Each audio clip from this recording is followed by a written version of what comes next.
ನಿಕೋದೇಮನಿಗೆ ಯೇಸುವಿನ ಆಶ್ಚರ್ಯಕರ ಸಂದೇಶ. ಯೋಹಾನ 3:2 ಏನು ಹೇಳುತ್ತೆ ನಮಗೆ? ಅವನು ರಾತ್ರಿ ಯೇಸುವಿನ ಬಳಿಗೆ ಬಂದು, ಗುರುವೇ, ನೀವು ದೇವರಿಂದ ಬಂದ ಬೋಧಕರಾಗಿದ್ದೀರಿ ಎಂದು ನಮಗೆ ತಿಳಿದಿದೆ ಎಂದು ಹೇಳಿದನು. ಪ್ರಿಯ ಸಹೋದರ ಸಹೋದರಿಯರೇ, ನಮ್ಮ ಜೀವನದಲ್ಲಿ ಅನೇಕ ಪ್ರಶ್ನೆಗಳು ನಮಗೆ ಎದುರಾಗುತ್ತೆ ಅಲ್ವಾ? ನಮ್ಮ ಮನಸ್ಸನ್ನು ಕಾಡ್ತಾ ಇರ್ತವೆ ಎಷ್ಟೋ ಪ್ರಶ್ನೆಗಳು, ಎಷ್ಟೋ ಚಿಂತೆಗಳು ನಮಗೆ ನಮ್ಮ ಮನಸ್ಸನ್ನು ಕಾಡ್ತಾ ಇರುತ್ತೆ ಮತ್ತು ತೊಂದರೆನೂ ಕೊಡ್ತಾ ಇರ್ತವೆ. ದೇವರನ್ನು ಹೇಗೆ ಕಾಣಬಹುದು? ನಿತ್ಯ ಜೀವವನ್ನು ಹೇಗೆ ಪಡೆಯಬಹುದು? ನನ್ನ ಜೀವನದಲ್ಲಿ ನಿಜವಾದ ಬದಲಾವಣೆ ಹೇಗೆ ಆಗುತ್ತದೆ ಅಥವಾ ಹೇಗೆ ಬರುತ್ತದೆ? ಇದೆಲ್ಲವನ್ನ ಸಹ ನಾವು ಯೋಚನೆ ಮಾಡಿದಾಗ ನಮಗೆ ಏನನ್ಸುತ್ತೆ? ಇಂತಹ ಪ್ರಶ್ನೆಗಳೊಂದಿಗೆ ಒಬ್ಬ ಧಾರ್ಮಿಕ ನಾಯಕನಾದ ನಿಕೋದೇಮನು ಒಂದು ರಾತ್ರಿ ಯೇಸುವಿನ ಬಳಿಗೆ ಬರ್ತಾನೆ. ಅವನಿಗೆ ಜ್ಞಾನವಿತ್ತು, ಗೌರವವಿತ್ತು, ಧರ್ಮಶಾಸ್ತ್ರದ ಅರಿವಿತ್ತು. ಆದರೆ ಅವನ ಹೃದಯದಲ್ಲಿ ಇನ್ನೂ ಒಂದು ಖಾಲಿತನ ಇತ್ತು. ಏನದು? ಆ ರಾತ್ರಿ ನಡೆದ ಸಂಭಾಷಣೆ ಕೇವಲ ನಿಕೋದೇಮನಿಗೆ ಮಾತ್ರ ಅಲ್ಲ, ಇಂದು ನಮಗೂ ದೇವರಿಗೂ ನೀಡುವ ಜೀವದ ಸಂದೇಶವಾಗಿದೆ. ಇಂದು ನಾವು ಕಲಿಯುವ ವಿಷಯ ಏನು ಅಂದರೆ, ಯೇಸುವಿನ ಬಳಿಗೆ ಬಂದ ಹೃದಯ ಎಂದಿಗೂ ಖಾಲಿಯಾಗುವುದಿಲ್ಲ ಅಥವಾ ಹಿಂತಿರುಗುವುದಿಲ್ಲ. ನಿಕೋದೇಮನು ಯೇಸುವಿನ ಬಳಿಗೆ ಬಂದನು. ಏಕೆ ರಾತ್ರಿ? ಜನರ ಭಯ ಇರಬಹುದು, ತನ್ನ ಸಂದೇಹಗಳಿಗೆ ಉತ್ತರ ಬೇಕಿತ್ತು, ಸತ್ಯವನ್ನು ತಿಳಿಯಬೇಕೆಂಬ ಹಂಬಲ ಆತನಿಗಿತ್ತು. ನಮ್ಮ ಜೀವನದಲ್ಲಿಯೂ ಕೆಲವೊಮ್ಮೆ ಕತ್ತಲೆಯ ಕ್ಷಣಗಳು ಬರುತ್ತವೆ ಅಲ್ವಾ? ಹೇಗೆ ಅಂದರೆ, ಆ ಸಮಯದಲ್ಲಿ ನಾವು ಏನು ಯೋಚನೆ ಮಾಡಬೇಕು ಅಂತಲೇ ನಮಗೆ ಗೊತ್ತಾಗೋದಿಲ್ಲ. ಆ ರೀತಿ ಕಣ್ಣಿಗೆ ಕತ್ತಲೆ ಆಗೋಗ್ಬಿಟ್ಟಿರುತ್ತೆ, ಕಣ್ಣು ಕಟ್ಟಿದಾಗ ಆಗೋಗ್ಬಿಡುತ್ತೆ, ದಾರಿ ಕಾಣೋದಿಲ್ಲ, ದಿಕ್ಕು ಕಾಣಿಸೋದಿಲ್ಲ ಅಂತಾರಲ್ಲ, ಆ ರೀತಿ ಆಗ್ಬಿಡುತ್ತೆ ಅಲ್ವಾ? ಆದರೆ ಆ ಕತ್ತಲೆಯಲ್ಲಿಯೇ ಯೇಸುವನ್ನು ಹುಡುಕುವವರು ಬೆಳಕನ್ನು ಕಂಡುಕೊಳ್ಳುತ್ತಾರೆ. ಹಾಗಾದರೆ ಇದನ್ನು ನಾವು ನಮ್ಮ ಜೀವನದಲ್ಲಿ ಹೇಗೆ ಅಳವಡಿಸಿಕೊಳ್ಳಬಹುದು? ನಮ್ಮ ಸಮಸ್ಯೆ ದೊಡ್ಡದಾಗಿದ್ದರೂ ಯೇಸುವಿನ ಬಳಿಗೆ ಬರಲು ತಡ ಮಾಡಬಾರದು. ನಮ್ಮ ಸಮಸ್ಯೆ ಏನೇ ಇರಬಹುದು, ಎಷ್ಟೇ ದೊಡ್ಡದಿರಲಿ, ಎಷ್ಟೇ ಸಣ್ಣದಿರಲಿ, ಅಥವಾ ಅದು ಯಾವ ವಿಷಯದ ಬಗ್ಗೆಯೇ ಆಗಿರಲಿ, ಯಾವ ಕ್ಷೇತ್ರದ ಬಗ್ಗೆಯೇ ಆಗಿರಲಿ, ನಾವೇನು ಮಾಡಬೇಕು? ಥಟ್ಟನೆ ಯೇಸುವಿನ ಬಳಿಗೆ ಹೋಗಬೇಕು, ಯೇಸು ಸ್ವಾಮಿಯ ಬಳಿಗೆ ಹೋಗಬೇಕು. ನಾವೇನು ಮಾಡ್ತೀವಿ? ಆಮೇಲೆ ಹೋಗೋಣ, ನಾಳೆ ಹೋಗೋಣ, ನಾಡಿದ್ದು ಹೋಗೋಣ ಅಂತ ಯೋಚನೆ ಮಾಡ್ತೀವಿ. ಅದು ದೇವರು ಏನಂತ ಹೇಳ್ತಾನೆ? ನಿನಗೆ ಕಷ್ಟ ಬಂದಾಗ ನನ್ನನ್ನು ಕೂಗಿಕೋ,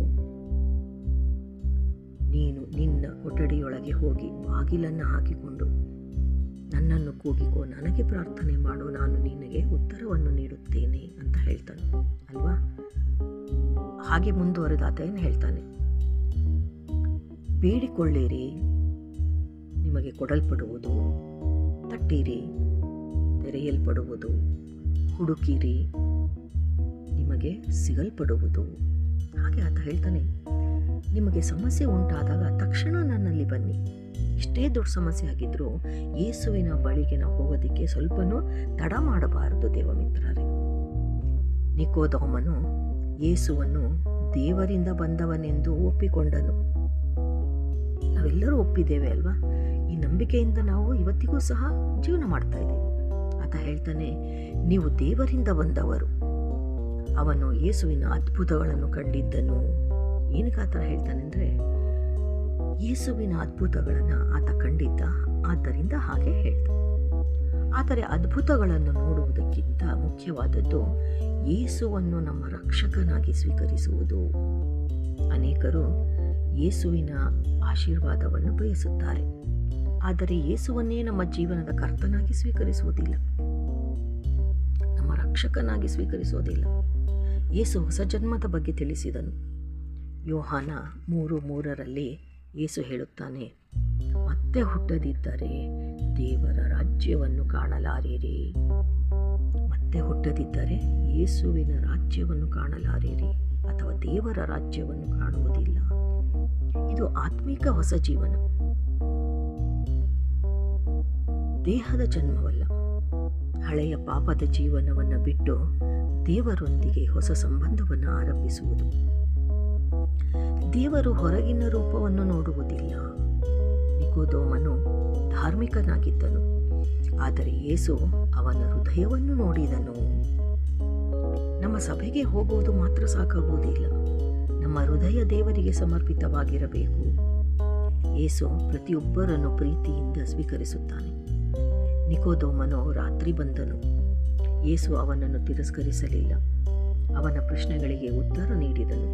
ಇಂದು ಸಹ ಯೇಸು ನಮ್ಮನ್ನು ಸ್ವೀಕರಿಸುತ್ತಾನೆ. ನಾವು ಎಷ್ಟೇ ದೂರ ಹೋಗಿದ್ದರೂ ಆತನು ನಮ್ಮನ್ನು ಕರೆಯುತ್ತಾನೆ. ಜೀವನಕ್ಕೆ ಇದನ್ನು ಹೇಗೆ ಅನ್ವಯಿಸ್ಬೋದು ಅಂದರೆ, ನಮ್ಮ ಹೃದಯಗಳಲ್ಲಿ ಪ್ರಶ್ನೆಗಳಿವೆಯೇ? ನಾವು ದೇವರನ್ನು ಇನ್ನೂ ಹತ್ತಿರವಾಗಿ ತಿಳಿದುಕೊಳ್ಳಬೇಕೆಂದು ಬಯಸ್ತೀವಾ? ನಾವು ಹೊಸ ಜೀವನವನ್ನು ಆರಂಭಿಸಲು ಸಿದ್ಧವಾಗಿದ್ದೇವಾ? ಆದ್ದರಿಂದ ನಾವೆಲ್ಲರೂ ಯೇಸುವಿನ ಬಳಿಗೆ ಹೋಗೋಣ ದೇವಮಿತ್ರರೇ. ನಿಕೋದೇಮನಂತೆ ನಾವು ಸಹ ಯೇಸುವಿನ ಬಳಿಗೆ ಹೋಗೋಣ, ಬರೋಣ. ಜ್ಞಾನ, ಸ್ಥಾನಮಾನ, ಸಂಪತ್ತು ಇವೆಲ್ಲವನ್ನು ದೇವರ ಮುಂದೆ ಇಡೋಣ. ದೇವರು ಬಯಸುವುದು ನಮ್ಮ ಹೃದಯ, ಬೇರೆ ಯಾವ ಶ್ರೀಮಂತಿಕೆಯೂ ಅಲ್ಲ. ಯೇಸು ಇಂದು ನಮ್ಮನ್ನು ಕರೆಯುತ್ತಾನೆ. ನನ್ನ ಬಳಿಗೆ ಬಾ, ನಾನು ನಿನಗೆ ಹೊಸ ಜೀವನವನ್ನು ಕೊಡುತ್ತೇನೆ. ಯೇಸುವಿನ ಬಳಿಗೆ ಬರುವವರು ಎಂದಿಗೂ ನಿರಾಶರಾಗುವುದಿಲ್ಲ. ಆದ್ದರಿಂದ ದೇವಜನರೇ, ನನ್ನೊಂದಿಗೆ ಪ್ರಾರ್ಥನೆ ಮಾಡುವಿರಾ?